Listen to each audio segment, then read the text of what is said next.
SMG Word Daily with Father Jason. We are on day 9, maligayang kapistahan ng Nuestro Padre Jesus Nazareno.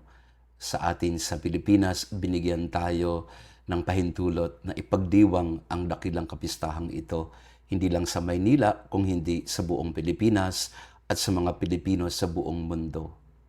Bago ang pahalik, kailangan ng pagtanaw.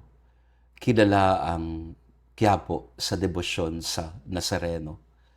At sa araw na ito, libo-libo, milyo-milyong mga tao ang pumipila para sa pahalik. Ito yung lalapit ka sa poong Nazareno para mahawakan man lang ang laylayan ng kanyang damit o ang kanyang krus na pinapasan. Pero bago ang pahalik, kailangan muna ng pagtanaw. Ang Quiapo ay hindi unang-una lugar ng sagot. Ang poong Nazareno ay hindi ang Diyos na nagbibigay ng agarang solusyon sa ating mga problema. Sa Ebanghelyo, sa 3 kabanata ni San Juan, ang kanyang pagkabagaling ay sa pamamagitan ng pagtanaw, kung paanong itinaas ni Moises ang ahas na nagpagaling sa mga natuklaw nito.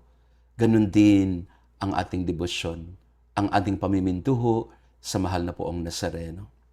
Hindi kailangang lumapit, hindi kailangan mahawakan. Kailangan lang tanawin ng may buong pananalig, ng may buong pananampalataya. Na parang sinasabi sa atin ng Panginoon na kahit madilim ang buhay mo, kahit napakaraming kaguluhan sa paglalakbay mo, kahit pagod ka na at marami kang tanong, narito siya.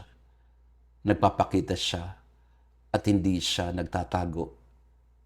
Nagpapakita ang Panginoon, hindi siya nagtatago.